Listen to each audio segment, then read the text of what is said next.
It shouldn't come as a surprise to anyone that I really love the role of a lot of the villains in the games that I play. I wonder what the big giveaway is.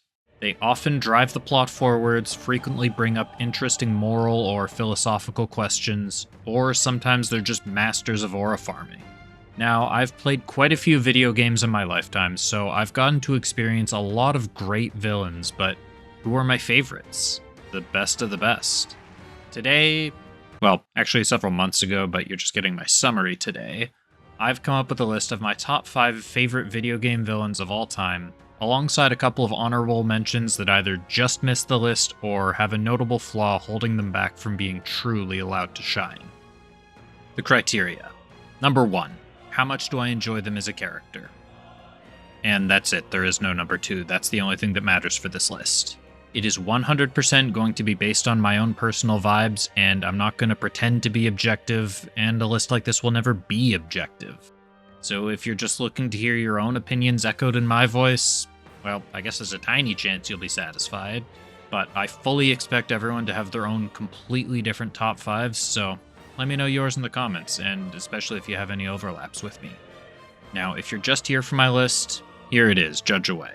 But if you'd like to hear me justify my opinions and give a couple of honorable mentions, watch on.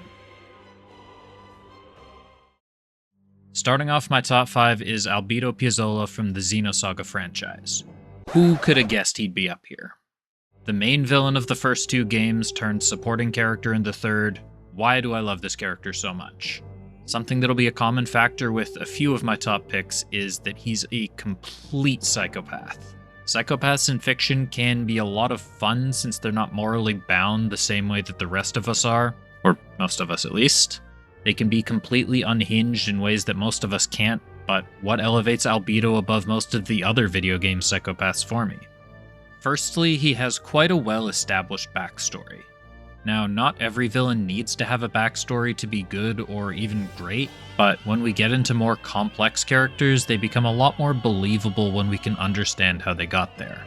In Albedo's case, we see his transformation from a quote-unquote normal person into a complete lunatic.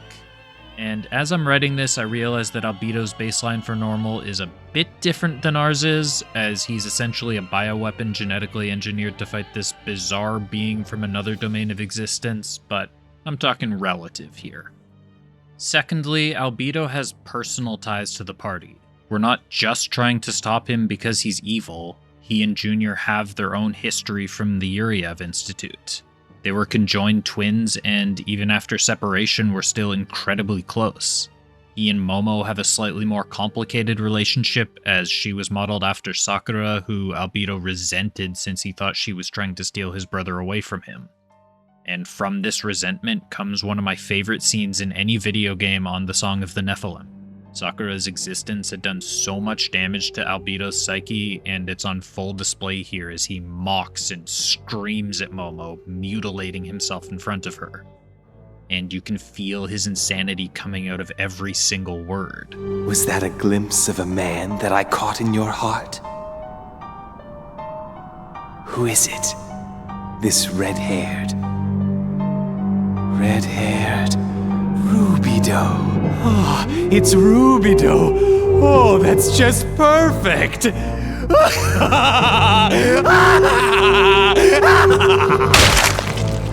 And finally, he also brings us an interesting philosophical question.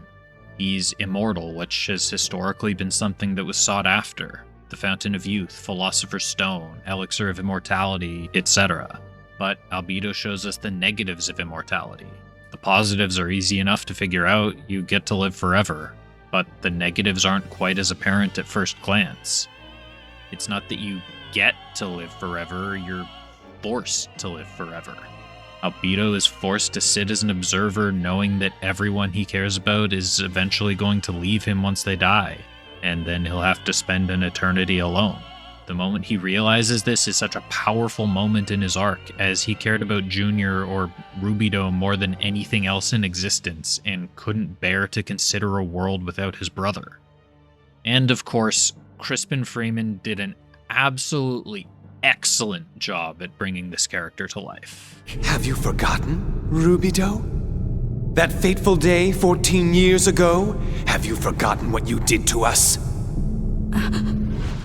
At number 4, I would put Annabella Rosfield from Final Fantasy XVI.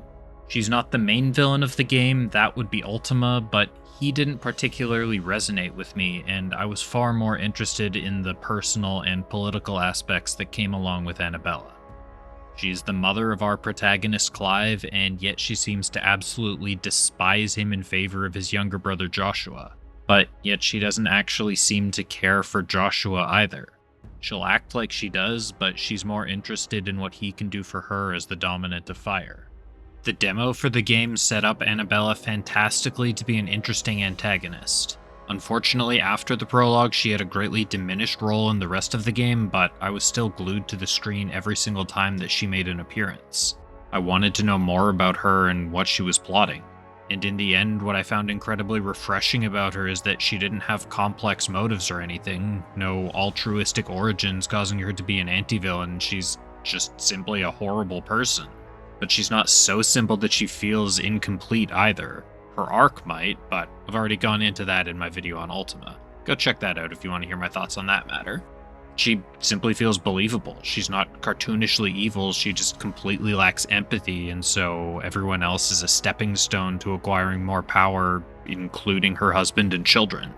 She has justifications, sure, but to me it felt like she was more trying to convince herself of their validity than us. She says that Clive not awakening to the dominant of the Phoenix was humiliating for her, and all of the rest of the inferior nobles mocked her for it. The game never brings this up otherwise, so that's why I feel like it's her trying to convince herself rather than us. But even if it were true, it's also just the ultimate privileged problem to have. Bearers are being enslaved all over the continent, soldiers are dying in your name, people are going hungry, and this is Annabella's origin story? She's a fragile woman who is given status, power, and wealth by birth, but couldn't handle anything less than perfection and kept demanding more. How the nobles laughed that Elwyn's firstborn was surely the son of a concubine, and my own, not long for this world. The shame of it! The shame of being slandered by one's inferiors! How could you ever know how that feels? It should have been you! Why didn't the Phoenix choose you? And all of this culminated in a character that ended up being my favorite Final Fantasy villain and my number 4 favorite video game villain overall. My number 3 spot goes to Luca Blight from Suikoden 2. It's a bit of an older game compared to the games the rest of my top villains came from, so his backstory isn't quite as fleshed out as the rest of them, but it's still there, and he more than makes up for it in other ways in my opinion. In terms of the insanity, Luca's character really ramps it up. In the short I made on this, I joked that if I put Albedo at an 11 on the scale from 1 to 10, then Luca would be at around a 15. Albedo's wrath was mainly focused on Momo and the Kirschwassers, as they were heavily associated with his trauma, but Luca takes out his wrath on anyone and everyone, and nobody is safe from him. In his second appearance in the game, we see him burning down a village and not just slaughtering the townsfolk, but humiliating them first. A woman pleads for her life, and Luca takes advantage of the situation for his own entertainment. He has her crawling around on the ground, oinking like a pig, and he teases the possibility of making it out of this hellish situation she's been put in. But then at the end of it all, he laughs and says, "Die, pig!" killing her just as she was starting to get a glimmer of hope. The next time we see him just reinforces how twisted he is. When he leads the attack on the mercenary fortress, he gets annoyed at Pilika, a child, and attempts to kill her for, and I quote, spoiling his fun, when she starts crying after seeing someone else murdered right in front of her. Nothing is too far for Luca, and the game really makes sure to showcase that.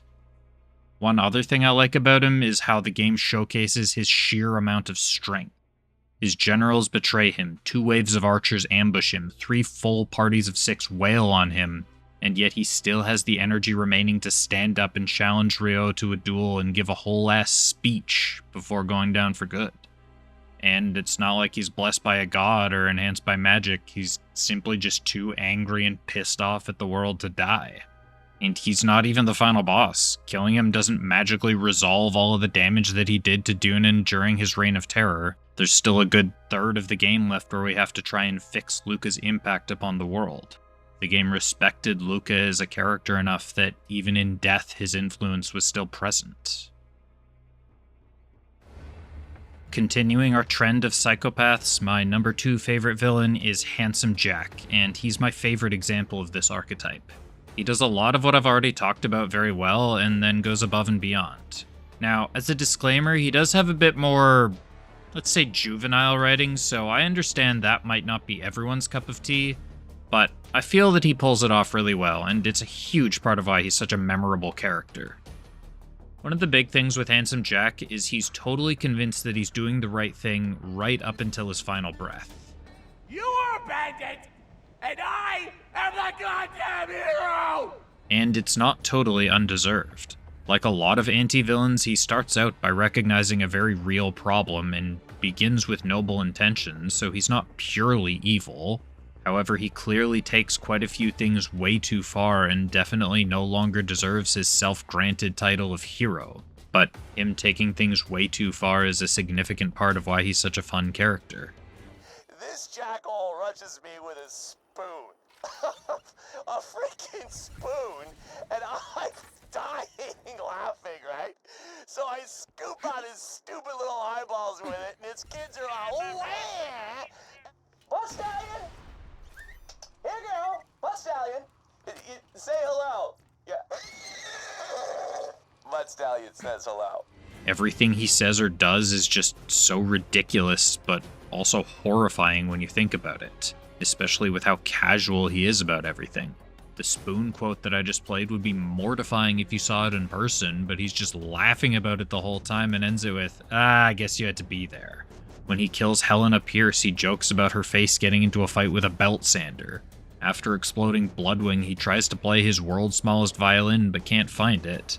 And then he actually commits to the bit and finds it 5 minutes later and plays it. And let's not forget about this side quest. I will pay you to kill yourself. YouTube had to give me a wellness check when I searched for that one. Don't worry, YouTube. I'm doing fine. Thanks for checking in. And I mentioned it for Albedo, and I forgot to mention it for Annabella, but it applies to her too.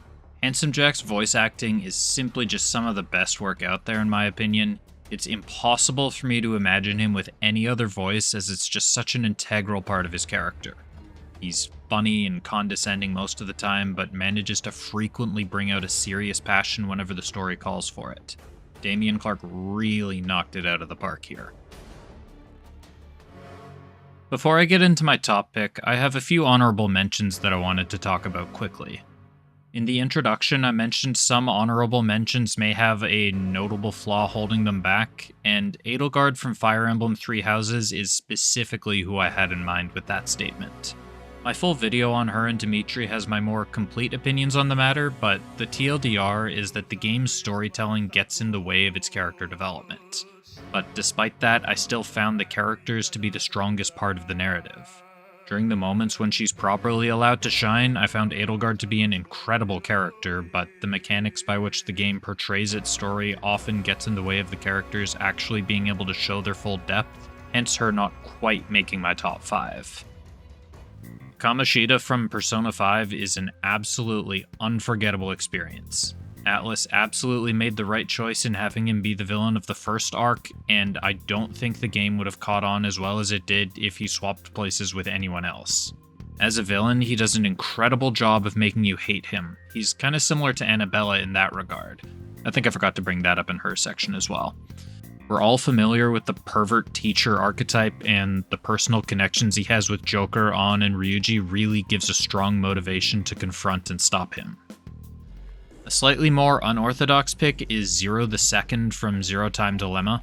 I won't get into spoiler territory for this one, as the Zero Escape series is much more heavily defined by its story than the rest of the games I've mentioned, and spoiling any major twists would really ruin a first experience. But I just wanted to mention him, and that the twist in Zero Time Dilemma is my favorite of the 3 games.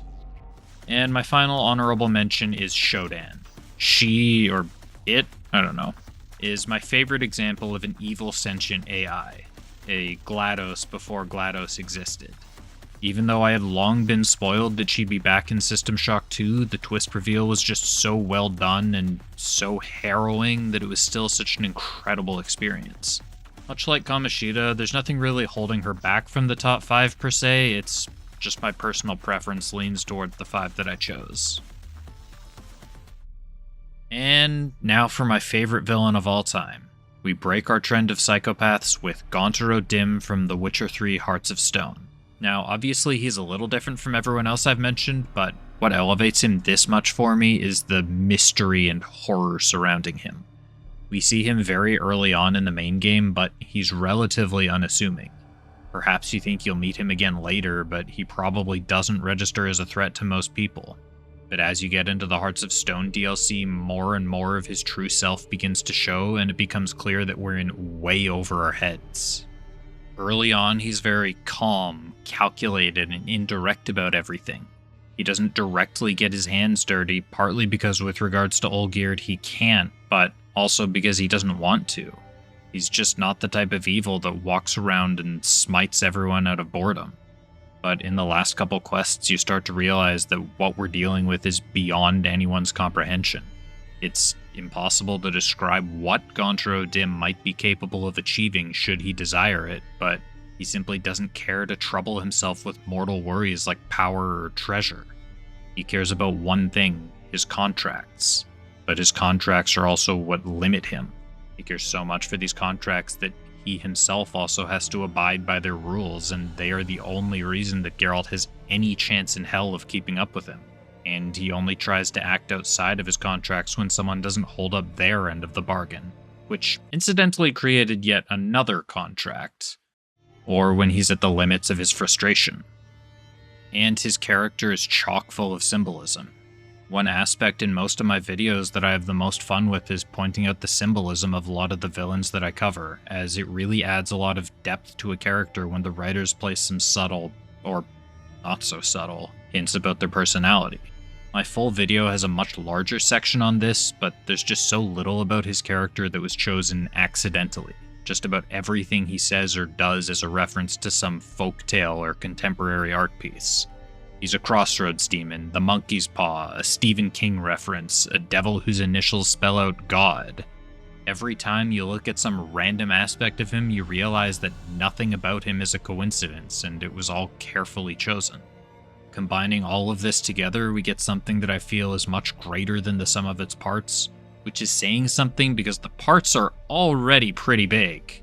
Gontaro Dim isn't just my favorite villain of all time, but my favorite character. The only character that comes close for me is Aegis from Persona 3. Alright, and so that's my list. As I mentioned at the start, none of these lists will ever be objective, and everyone's going to have their own completely different list, so please let me know who your favorite villains are in the comments. I'd love to see if anyone likes some of the same ones as me, or potentially learn about some other great villains.